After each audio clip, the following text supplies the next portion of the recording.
Sports Timeout Podcast with Jensen Maydew, Tony Karanko, and your host, Wes Underwood.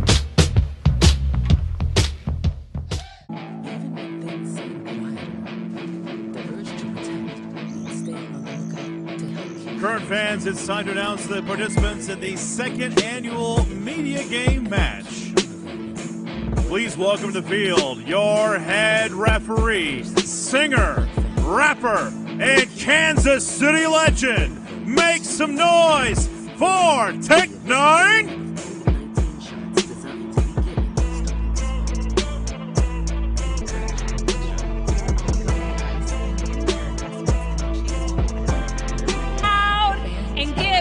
These players some juice because they're going to need it.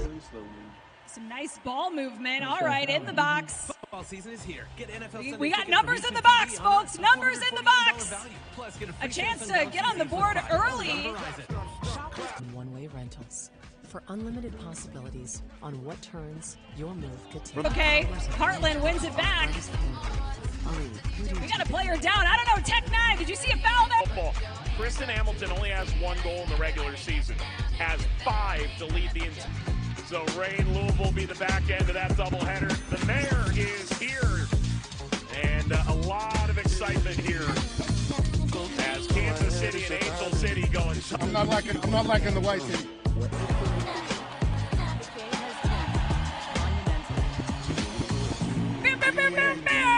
Equalizer! We got an equalizer! This thing is all tied up, ladies and gentlemen. You know I'm going for the red team, right?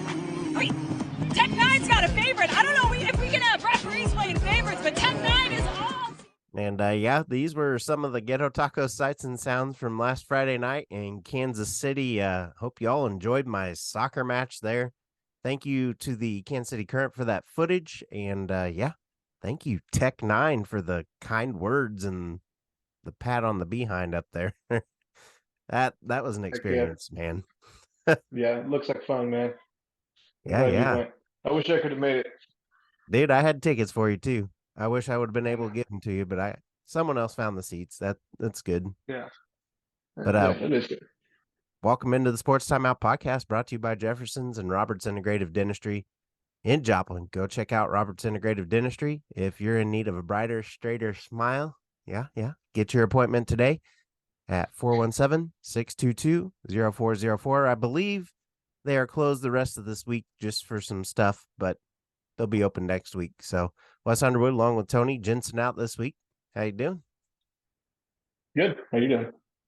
Man, I'm ready for last night's game got me in the mood for football. I'm upset that it's not going to happen on Sunday this week, but I mean, it was a good game. Good fought battle between both teams last night. Yeah, as long as they had fun, right? No joke. And first up, we'll go ahead and talk about a team that's having fun. And we talk NCAA Colorado football and the Buffaloes with a big win, upset for Coach Prime and his son Shadur. And I mean, they beat number 17 TCU, and yeah, they just jumped right into the top 25, got in there at number 22 this week. You like this, and do you think they'll be successful? Yeah, I think they'll be successful. I think they're still a ways away from maybe a year or two away, a recruiting or class or two away from, being probably the most dominant team in America. That's unless something big happens, like some seismic change happens, like another big, personality like Deion Sanders all of a sudden joins another team and starts recruit. You know what I mean? Because obviously they got a great recruiting classes last year, simply just because Deion Sanders was the coach. Dude, Shadur looks like a QB1 though. Like a lot of people were probably just like, man, Prime's gonna play his son, but I mean, he looked good, over 500 yards. Right. Yeah. No, I think they're going to be a very, very tough team. I don't see them making the playoffs. I'm just calling it now, just because it's early. I think it'd be cool to get it right or wrong. I guess. You don't think they'll get 6 wins? Is the playoffs bigger this time? Have they switched to the new bracket, or are they still just the final four? 6 wins get you to a playoff, or well, I guess the college football playoff, but it gets you in the postseason. So you're calling college football playoffs. Playoffs. But, Yeah. you think they get more than 6 wins, but you don't think that they get enough to get into that. Okay. Correct. Gotcha. Correct. They're definitely get a bowl game. Yeah. Even if they like barely miss it, I could just see them getting a bowl game. Yeah, indeed. I think they will too. I mean, Kansas is going to be a team that they get to watch against, and then I think they have OU this year, maybe Texas, but I know they got a lot of stuff. I know they get to play K-State, so that's going to be fun. But Well, they play Nebraska this coming week, and it looks, on paper it looks tough. looks not like as it could be tough really as last fun. week. No, Right, but I mean, it still could be a good game though. right. Anything can happen in college football. Yeah, absolutely. Next up, talk NFL, and we go Russell Wilson. He said he's used to those who believe in him and those who doubt him. And then when asked in a press conference this week about the team's hard criticism in the offseason, he also went on to say if he kept his receipts, and sometimes you keep them in your back pocket. And then, like, right there, that just lost me. I'm like, what are you talking about? The receipts? I mean, yeah, the comments, but he basically just admitted to keeping them in his back pocket like it's a burden that affects him. I mean, do you think he lets those things catch up to him after those comments, or do you think he's going to be all right this year with Sean Payton? I mean, I think he's past his prime, and the fact that he's having this much drama at such a low point in his career. And I'm just saying that I haven't even watched him play, right? But I'm just saying that based off last season's, results. He's still competitive. Obviously, he's a good quarterback, but he's definitely past his prime. Yeah. I don't see him. I don't see him making a Super Bowl anymore personally. But no, who knows? Hopefully, he can get past it because I like him as a person. Yeah, I like him a lot. So hopefully, whatever it is, you can put it aside and put pettiness to the side. And I wish him a lot of luck. I don't think he needs to be doing this, especially when he's a mature player. Yeah, he needs to go into acting. Right. And then he can do all those Subway commercials a little bit more. You go play soccer. That too, yeah. Let's ride. That's right.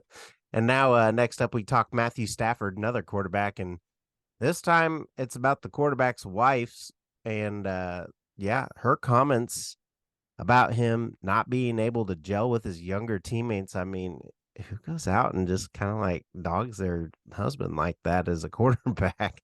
But I mean, I guess I respect it because she says he doesn't feel connected to the players in the locker room.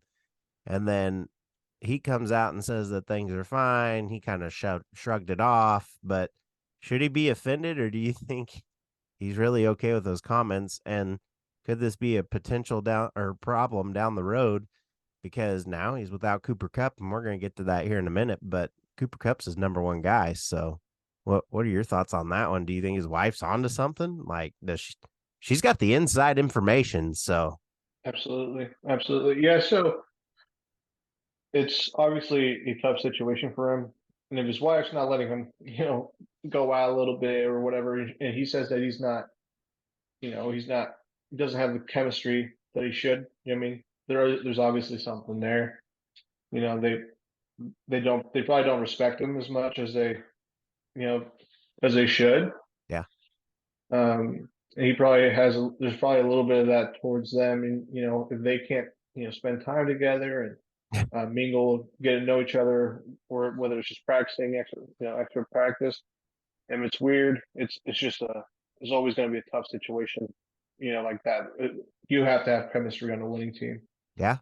Stafford, you got to watch what happened to Tom Brady out there. Right. Giselle probably talks to your wife. They may be plotting something there. Maybe. Just saying. All that witchcraft. Yeah. And then next up, our next topic is Cooper Kupp, his injury. I mean, the team says they won't place him on the IR, but his hamstring is causing issues, and he'll sit out this week for week 1. And this has been a constant scapegoat for Stafford over the last few years, like I just kind of mentioned there. I mean, he's been the guy that he goes to, very productive, and then you got Van Jefferson there now. But do you think the Rams are overthinking this, or do you think it's the right thing to go ahead and rest him, and does it affect Stafford? Well, yeah, if that's the only guy he has chemistry with, that could definitely affect him. But maybe it affects him in a good way where, he starts utilizing the other players and the chemistry with other players can grow. So there is a potential of it being a really good thing. Maybe it could help him build that relationship with his fellow teammates, Absolutely. So hopefully it's for the better. Indeed, indeed. Next up in the NFL, we talk Chris Jones, and I mean, this has just been a weird situation because the dude he's been holding out for a while now, pretty much all preseason. First game now, could last until week 8, but he was spotted at McDonald's at a fundraiser of all places, and the media hit that up and they started talking to him. He said that he's going to be at the first game, and then last night we all saw him at the first game just chilling up in the booth. I mean, they celebrated the championship team, him, Chad Henne, then the rest of the team was there that could be there that was on the team and wasn't practicing with their new team. And I mean, it was just awkward. And then his agent, the way he stood in that video while he was at McDonald's for doing the Ronald McDonald House, I mean, and then the awkward comment, and he just goes, "Man, I like Big Macs. I'm here for sacks for Big Macs." And I'm just kind of like thinking in my head, if you're here for sacks for Big Macs, you're really letting these kids down because you're not out there getting a sack for a Big Mac and the money that goes towards your foundation. But I don't know. It's just a confusing situation. This is probably the weirdest thing. And after the Chiefs' defensive performance last night in the first half, yeah, they got worn down a little bit, but it looked like they could handle ground without him. Thoughts on that? I think give him his money. Yeah. I mean, he's arguably the best or the second best defensive lineman in the NFL. Mostly just got paid, and so did Aaron Donald. You know what I mean? Man, I know Burrow's not on the defense, but Burrow got paid. Right. You know what I'm saying? So like, if he's a producer, pay him producer money. Yeah. So Sack Nation. It's different whenever it was like Ezekiel Elliott, who was obviously going downhill. Yeah. You know what I mean? Like, I understand him wanting money, but it was just, he's not producing, he got paid, he got paid pretty good anyways, right off the bat. Yeah. And then his second contract was, was pretty decent as well. I just think that with him not producing as much as he was, he's gone down every single year since he started. Yeah. So why should he get paid more now that he does less? It's true.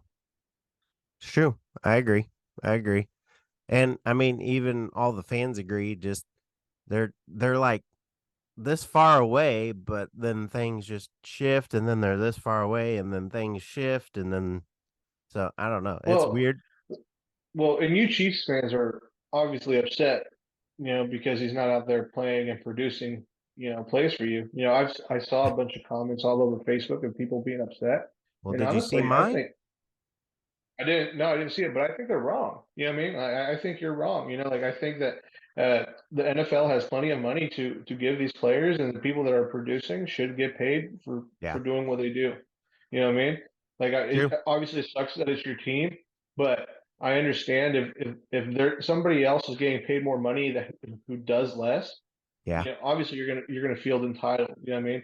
And in the NFL, the only way you get that money is by having to sit out, because otherwise they're not going to pay you it. Yep. But it could go for the wrong, and then you saw what happened to Le'Veon Bell a few years ago, and then his career just boom, boom, boom. Like, he got to the Super Bowl from it, but he didn't win. And right, but he wasn't a producer. Yeah. You know what I mean? He was for a little bit, but by the time he got done in New York, I don't know what happened to him. It was a mental collapse or something, but right. I mean, but again, but he was going downhill. Is the same example as Ezekiel Elliott. Yeah. Chris Jones is still producing. He is still really, really good. You know what I mean? So I think like my argument still stands that he can land on his feet wherever he goes. Wherever he goes, it don't matter. He's going to land on his feet, and he's going to be producing just as much money. At this point, he already has a few Super Bowls. He doesn't. It doesn't matter to him. He wants to get paid. He wants to take care of his family and the generations to come. So, for everybody who's upset about it, I'm sorry, you're wrong. Yeah, I agree. I do. And I said it last night. I mean, either the Chiefs can get rid of him because the defense looks good and they're young. They could trade him away and get someone to bring him in and see how they do. Or, again, you could pay him and give him his money like he deserves and let him stay. But I don't know what's going to happen. Clark Hunt and Brett Veach are pretty stubborn, and we'll see how it ends up. I do believe, I agree with Cody from last week from the Cody and Gold show. I believe he'll be back in a Chiefs uniform this season. I think he'll finish this season. What happens next? We're just going to have to stay tuned. But I think the same thing. Yeah. Next up, we'll go ahead and talk Sporting Kansas City. And again, they did good. They beat St. Louis, the big monster, the first place team at home, 2-1. Heck of a game from him. Alan Polito on getting 2 goals there. Man, he's just looking good since his return. He didn't even really let that game that kept him out against Chivas and Tolka and all that. He didn't let that get him at all. But, I mean, the dude is on fire. This team is going to be good. I mean, Tommy, Shalloway, Russell, him, this team is just going to fly into the postseason, I believe. And they're super close.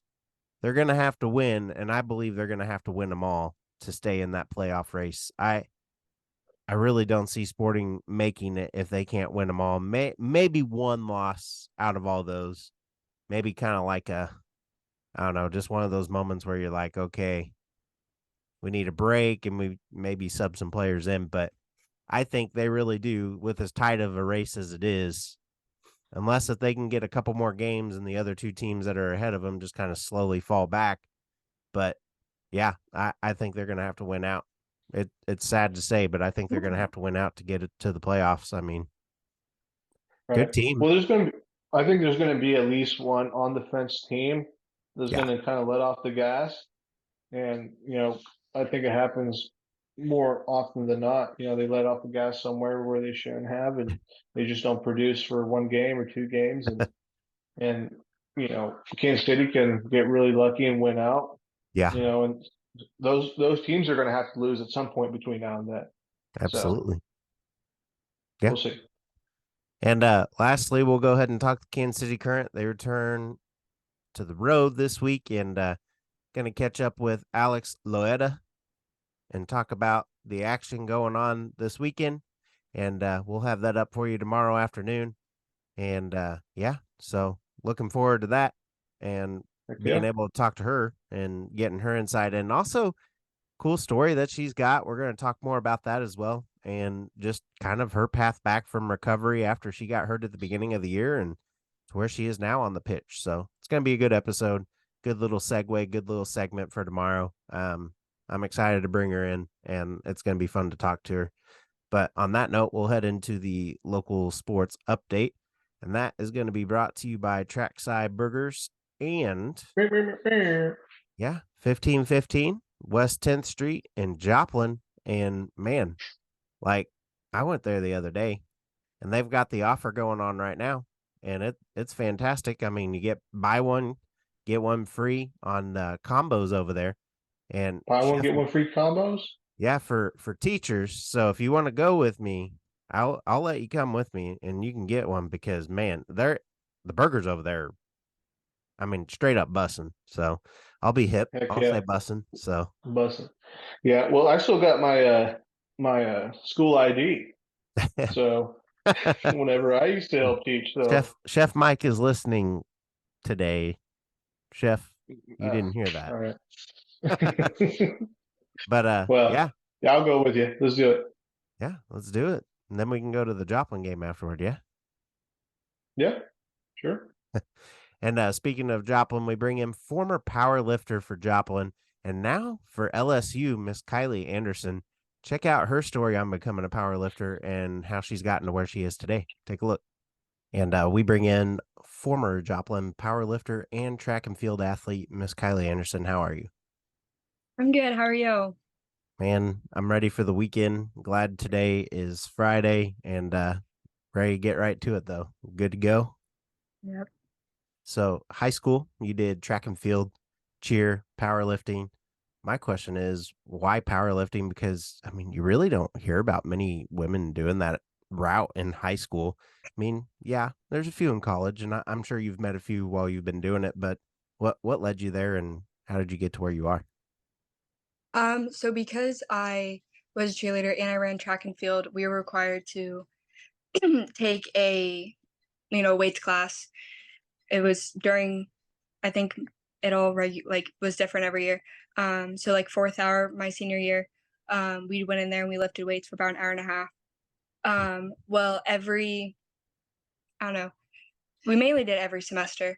We would have kind of like a combine type. You would see what your maxes were, and they were posted up on the wall. And then at the back of the weight room were these big boards with who squatted the most, who lifted the most, Yes. like everything. And my junior year of high school, I remember Michael Lawrence asked me if I wanted to write my name up there. And I didn't think anything of it. I was just like, oh, cool. My name's up on a board. Didn't think anything of it. And then senior year was when I noticed that my name was up for the all-time top 3 lifts. Dang. I was second or third on the all-time leaderboard. Awesome. And he had asked me, he was like, hey, we have a powerlifting competition coming up this Saturday. Do you want to go? And I was like, isn't that just like the football players go, like a combine? And he was like, basically, that's what it is. He goes, but think of it, you get another day to lift. I was like, okay. So senior year, I showed up on a Saturday, like 8 a.m. and I got second. Wow. I was like, oh, this is kind of cool. I didn't think anything of it, got my medal, went out to eat. Well, Monday comes around and Michael Lawrence, Coach Jasper, and Coach Reed all pull me out of class. And they're like, hey, you qualified for regionals. Do you want to start coming to practices? And keep in mind, this is December, January-ish. I'm full-fledged. I'm in cheer practice every single day. I'm getting ready for track season. And this is senior year. So I'm also figuring out what college I'm going to go to. And so I was like, okay. So then I started going to morning cheer practice, then going to school. Then I would go to afternoon powerlifting. And if I had cheer after school, I would go to half cheer practice, half powerlifting. Wow. And so I went to regionals and I ended up winning. And I competed in the 115-pound weight class. And I was like, oh, this is really cool. The following Monday, Mr. Hyatt, our athletic director, pulls me out of class. Was like, hey, you qualify for state. Wow. And I was like, I didn't know this was a thing. And long story short, I go to state. I end up breaking the Missouri state squat record, as well as I placed second overall. I placed first in squat and first in bench. Wow, that's impressive. Yeah, and it's kind of like not bad stats, you know. It's first year doing it, and I mean, all at this time, I was getting recruited for track, recruited for cheerleading, and I was kind of like, you know what? I kind of like this whole powerlifting thing. Yeah. It's different. And I mean, when you nobody advance really that quick, I mean, it's like, exactly. yeah, you got to go. Yeah. With the newer sport though, I mean, you guys in high school and then colleges really too. How many colleges participate and what's the average competition look like for you? So I'm not exactly sure how many colleges participate because it just kind of varies, and it's a very small sport. But I do remember at state, I had a bunch of colleges from Kansas asked to talk to me about recruiting and stuff like that. And I started looking into it. I know that there are now coming up with, colleges have powerlifting around here. I know it is very big in the South. Yes. And I learned that when I went to school. And, everyone that I was working with, they're like, yeah, I've been lifting since 6th grade. I was like, oh, cool. That's funny. Yeah. I think the most I ever had at the high school level was 20 competitors. Dang. Yeah, so it was very small. Of course, the guys have bigger numbers than that. Yeah. But it is very fast growing. Yeah. Seems like it. I mean, I hear about it all the time now. I mean, TikTok, YouTube, and all that stuff. I mean, they're just showing video after video of just these records being broken and more people doing it. I mean, it's got to catch wind at some point, you would think, to where it actually starts counting for something like a lot more than what it already is. So, well, and there's a lot of people who assume that like CrossFit and powerlifting are the same thing. yeah, And they're on totally They're different levels. way different. Yes. And I found that out when I started powerlifting, and I went to the CrossFit gym one day just to lift, and I was like, this is not the right gym. Yeah. This is completely different aspect. But there is, once you dig further into it, you will realize that there's a lot of adults who compete, and they have, their gold card, and like they'll win a meet and get 10 grand. Oh, dang. That's nice. Yeah. And then speaking of that, I mean, 10 grand there. What's been your best achievement thus far since competing collegiately? I would have to say I didn't know coming in, but my first powerlifting meet at LSU, I actually broke a squat record. Wow. And I didn't know that until I came into practice right before Thanksgiving break. And one of my teammates had asked me if I'd gotten my certification yet. And I was like, for what? Like, I thought I already had like my certifications for everything. He's like, no, your certificate. And I was like, for what? Because I had won the meet. Yeah. So I thought it was just, you just got a certificate along with the medal. Sure. And he was like, no, look it up. And it's like, this award's presented to Kylie Anderson for breaking the 56 kg squat record. I was like, oh, pretty cool. But I think, I don't know, something that might top that is I went to nationals, and I'm currently ranked 30th in the nation. Wow. Do you know how many out of how many? I want to say 80. Really good. That's impressive. And for someone who just started, that's awesome. Yeah. And that was in the 56 kilogram weight class, which is 123 pounds. Nice. And nationals is from 18-year-olds to 25-year-olds, I believe. Sweet. That's pretty cool. That's definitely something to hold on to, and definitely an accomplishment that you should be proud of. Indeed, no doubt. Then out of all this, do you have a personal goal you'd like to see by your senior year there at LSU, or do you see yourself competing past college? Honestly, I just take it day by day, because when it comes to lifting, you never know what's going to be in store. I've walked in on some of my worst days, and, with school and finals and everything, and I PR'd by 20 pounds. I've walked in on some of my best days feeling amazing. Yeah. And I wasn't even close. So honestly, just how the sport is, I just take it day by day, and I take my accomplishments when they come. It's awesome. Well said. Well said. Definitely would like to see you go past, I'm sure you would too, going into like world competition and stuff, maybe even training for the Olympics and all that, because I know that they're getting ready, if they haven't already.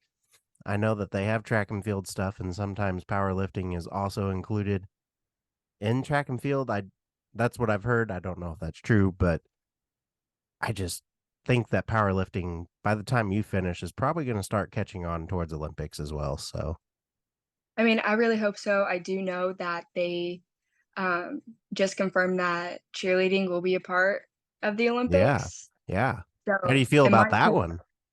I mean, I think it's amazing. I never got the opportunity to cheer at the competitive level, Yeah. but I've watched my friends who have, and honestly, it's amazing that you can finally train for the Olympic level and you don't just stop at competitive. Yeah.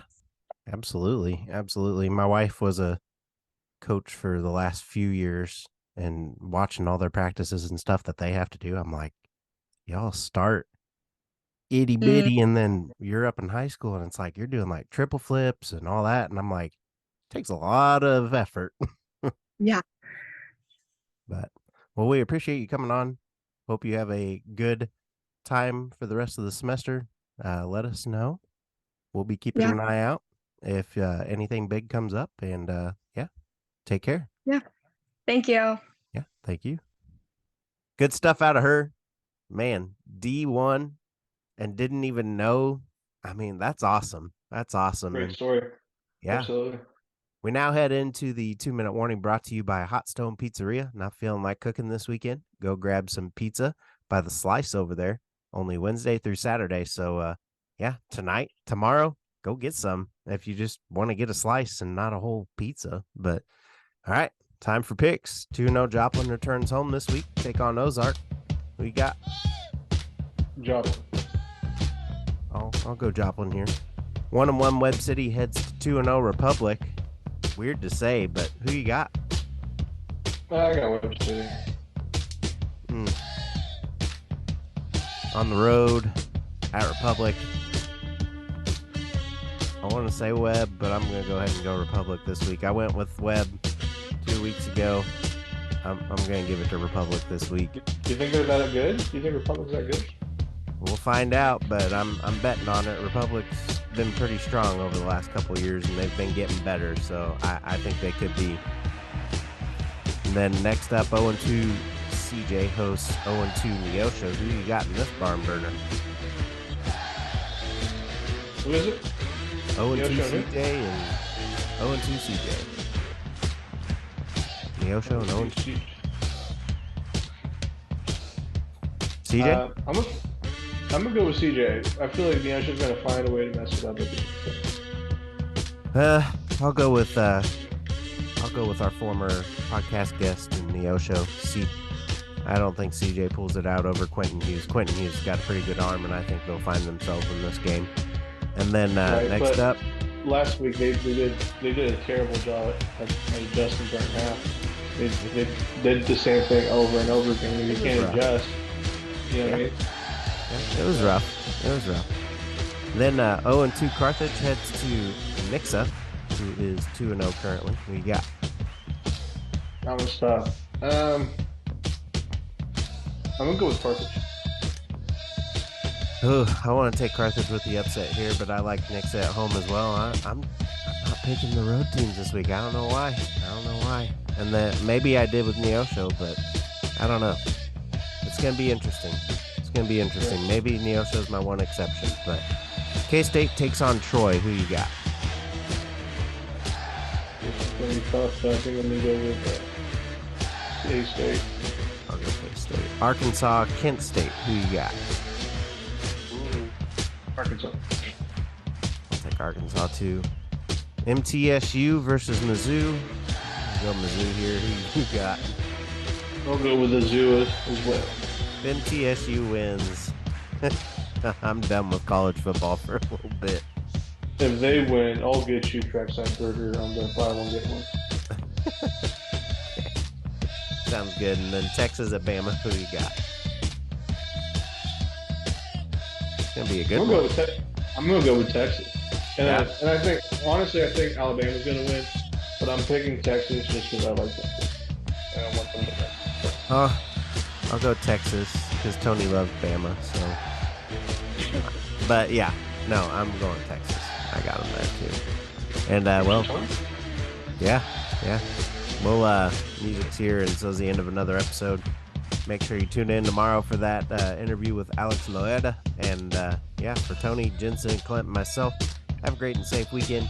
Make sure you go get some ghetto tacos before your games tonight, or get on over to Trackside.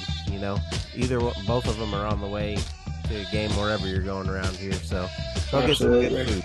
Go get some good food. But we'll see you next week. Or some Hot Stone Pizzeria. Just right there. Nice plug. When your See y'all. jumper is on. See you.